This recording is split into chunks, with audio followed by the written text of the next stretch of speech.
Barrister রুমিন ফারহানা, তিনিও সংসদকে প্রাণবন্ত করার প্রশ্নে, উত্তপ্ত রাখার প্রশ্নে একাই অনেক।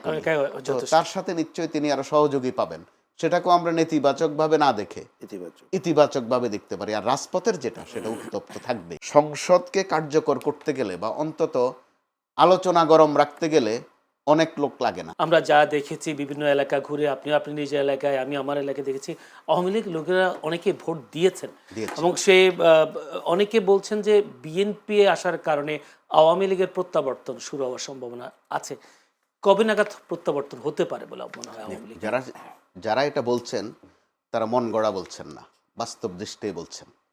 তো আবার আওয়ামী লীগের প্রত্যাবর্তন শব্দটার সাথে আমি আপত্তি করি। আওয়ামী লীগ তো নাই হয়ে যায়নি, একদম চিহ্নিত কিছু লোক পালিয়েছেন। এরা মোটামুটি আপনি যে কাউকে, কার্যক্রম তো নাই, ভালো কার্যক্রম আছে, নির্বাচনেও ভালো কার্যক্রম ছিল। আর বাস্তবতা হচ্ছে আওয়ামী লীগকে হাসিল করার জন্য, আয়ত্তে নেওয়ার জন্য বিএনপি এবং জামাতে ইসলাম প্রতিযোগিতা করেছে বিভিন্ন জায়গায়, কারণ ভোট তো দরকার। তো আপনি এটাকে ইতিবাচকভাবে নেন, যেখানে 17-18টা বছর ভোটে তো খুঁজতে হয়নি আপনার। কেউ ভোট দিল কি দিল না, কেউ কেন্দ্রে এলো কি এলো না, এটা ম্যাটার করেনি। এবার আমি ইতিবাচকভাবে দেখছি এই কারণে যে অনেক বছর পরে নির্বাচনে ওয়াদাও দিতে হয়েছে। গত 3টা নির্বাচনে কিন্তু প্রিন্স ভাই বোধহয় খেয়াল করেছেন, কোনো ওয়াদাও দিতে হয় নাই, ঠিক, যে আপনি ভোট না দিলেও চলবে। তো এই ছোট্ট ছোট্ট সূচকগুলো যদি আপনি নেন, তারপরে কবর থেকে এসে কেউ এবার ভোট দিয়েছে, আমাদের কাছে কিন্তু এই তথ্য এখনো নেই। পাহারায় ছিল, অর্থ হলো কবর থেকে আসতে পারেনি।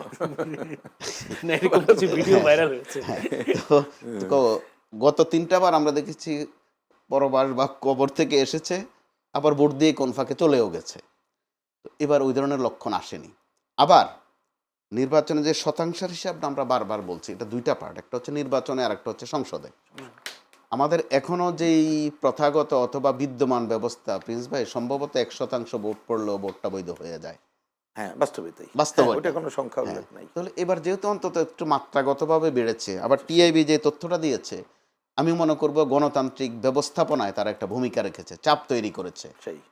কোথাও কোথাও জামাতে ইসলাম যে অভিযোগ করেছে, কোথাও কোথাও বিএনপিও কিন্তু কাছাকাছি অভিযোগ করেছে, যে অভিযোগের অন্তত একটা অভিযোগ বক্স তো খোলা হলো, আপনি অভিযোগ করতে পারছেন। আগে তো অভিযোগের পর্ব ছিল না। তারপরে আসেন সংসদের বিষয়ে।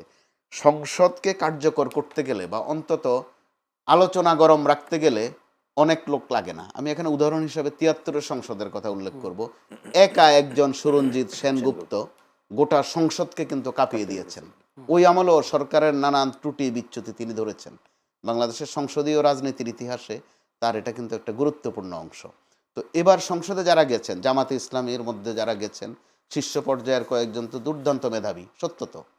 আবার এনসিপির থেকে যে 4-5-6 জন গেছেন, তারা কথা বলে অভ্যস্ত, বিভিন্ন ত্রুটি বিচ্যুতি ধরে অভ্যস্ত। আর সেটা প্রয়োজনও সংসদীয় রাজনীতিতে, আপনাকে ছায়ার মতো লেগে থাকা, যেটাকে আমরা সুন্দর করে শেডো গভর্নমেন্ট বলি বা ছায়া সরকার বলি, প্রয়োজন আছে সেটার। অভিযুক্ত করাও উচিত, কারণ চাপে রাখার প্রশ্নে অভিযুক্ত করা কিন্তু অন্যতম একটা টনিক। আবার সেই ক্ষেত্রে যারা সরকারে থাকে তারা সতর্ক থাকে। একেবারে অবারিত হয়ে গেলে যা করলাম তাই নিয়ম, সংসদে যা ইচ্ছা তাই করলাম, এবার বোধহয় সেটা হচ্ছে না, কারণ প্রথম দিনের নমুনায় আমরা সেটা দেখতে পেয়েছি। তো এই অভিযাত্রা যদি অব্যাহত থাকে, যার কথা আনলেন একজন ব্যারিস্টার রুমিন ফারহানা, তিনিও সংসদকে প্রাণবন্ত করার প্রশ্নে, উত্তপ্ত রাখার প্রশ্নে একাই অনেক। তার সাথে নিশ্চয়ই তিনি আরো সহযোগী পাবেন, সেটাকেও আমরা নেতিবাচকভাবে না দেখে ইতিবাচকভাবে দেখতে পারি। আর রাজপথের যেটা, সেটা উত্তপ্ত থাকবেই। যেমন আমার সামনে যেহেতু প্রিন্স ভাই আসেন, এই জন্য বলতে হয়, বাংলাদেশে এখনো মানুষের কষ্টের কথা, বিশেষ করে শ্রমজীবীদের কষ্টের কথা ওরা বলতে আগে পল্টন মোড়েই আসে। সিপিবি নেতাদের কাছে ওরা মনের কথা বলে, অন্তত অভিযোগটা দেয়। তারা হয়তো রাজনৈতিকভাবে ভোটের রাজনীতিতে বা সংসদের রাজনীতিতে তারা ধরেন ফেল করেছেন বলা চলে, ঠিক, কিন্তু কষ্টের কথাটা তাদের কাছে আগে এসে বলে। তারা আবার এগুলো নিয়মিত বলে। আমরা তো আজকে ডিউটি ফ্রি গাড়ির কথা বিএনপি বা জামাতে ইসলাম বলছি, তারা অনেক আগ থেকে বলছেন, এবং অনেক আগ থেকে তারা আরেকটা কথা বলছিলেন, যেটা গত কয়েকদিন আবার উচ্চারণ হচ্ছে না, আশা করি আবারও হবে, যে এমপি মহোদয়রা তারা আইন নিয়ে থাকবেন, তারা আইন নিয়ে থাকবেন। তাদের নামে তো এমপি, মেম্বার অফ পার্লামেন্ট, তারা গম নিয়ে থাকবেন না, আশা করি তারা রড সিমেন্ট নিয়ে থাকবেন না। নিশ্চয়ই এই আলোচনাও আবার আসবে। নির্বাচনের আগে কয়েকদিন এই আলোচনাটা একটু গরম হয়েছিল, আমরা আশা করেছিলাম যে এবার এটা নিয়ে কথা হবে, কিন্তু না, খেয়াল করলাম যে ওই পুরনো বন্দোবস্ত, কে রাস্তা করে দিবেন, কে ব্রিজ করে দিবেন, এসব আলাপটা বেশি হয়ে গেছে। আবার নির্বাচনের টাকার বিষয়টা প্রিন্স ভাই গত কয়েক বছরের তুলনায় এবার বোধহয় বৈধতা বেশি পেয়েছে। প্রকাশ্যে টাকা দেয়া, বিকাশে টাকা দেয়া, দান দেন আর অনুদান দেন আর ভিক্ষা দেন প্রকাশ্যে, সেটারও নিশ্চয়ই আলোচনায় আসবে যে টাকাকে কেন প্রাসঙ্গিক করা হচ্ছে নির্বাচনে এত বেশি করে। ধন্যবাদ অসংখ্য রহিন হোসেন প্রিন্স। একটি কথা বলে আমরা হয়তো শেষ প্রশ্ন এটি, বিগত প্রতিটি সরকার আমলে আমরা দেখেছি অর্থনীতিতে ভঙ্গুর অর্থনীতি পেয়েছে, যদিও বারবার ডক্টর ইউনূস সেই কথাই বলেছেন, এবং সে এবার নতুন করে অর্থমন্ত্রী হলেন আমির খসরু মাহমুদ চৌধুরী। তিনি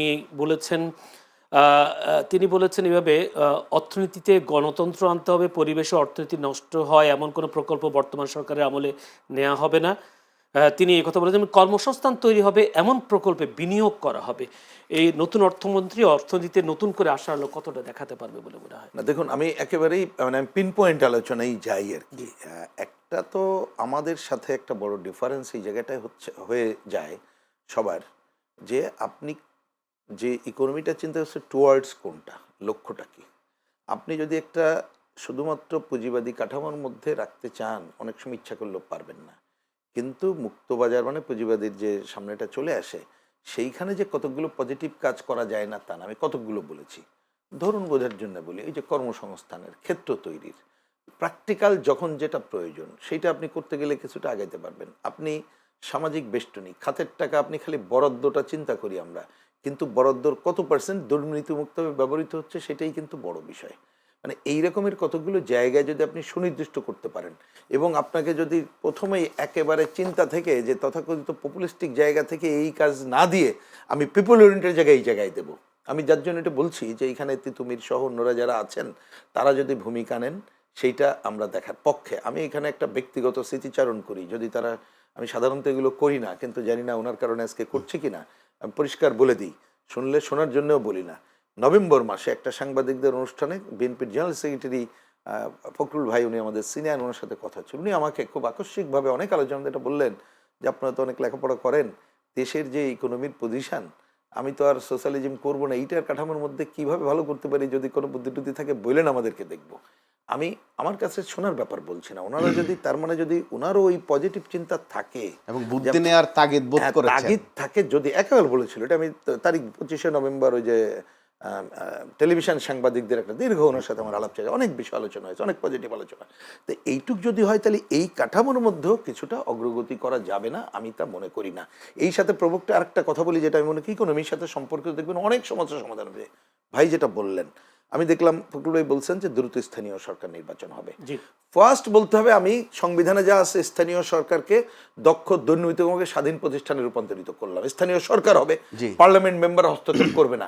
আপনি যদি এই ধারায়, তখন দেখবেন পরিকল্পনা বাস্তবায়ন এবং অগ্রাধিকার ভিত্তিতে পরিকল্পনা, আপনি এই যে ইকোনমির অগ্রগতির অনেক সমস্যার সমাধান আপনি করতে পারবেন।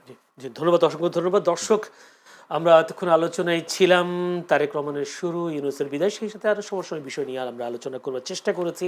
এই প্রাণবন্ত আলোচনায় যারা ছিলেন, মোস্তফা কামাল সিনিয়র সাংবাদিক ও লেখক ছিলেন, রহিন হোসেন প্রিন্স সাবেক সাধারণ সম্পাদক, সিপিবি, দুজনকে অসংখ্য ধন্যবাদ, প্রাণঢালা অভিনন্দন আজকে অনুষ্ঠানে সময় দেবার জন্য। দর্শক, আপনারাও ধৈর্য ধরে আমাদের অনুষ্ঠানে যুক্ত থাকবার জন্য আপনাদের প্রাণঢালা অভিনন্দন, শুভেচ্ছা জানিয়ে আজকের মতো এখানে শেষ করতে, সেই সাথে আগামীকাল একই সময়ে আমাদের চ্যানেল সংলাপ অনুষ্ঠান দেখার আমন্ত্রণ।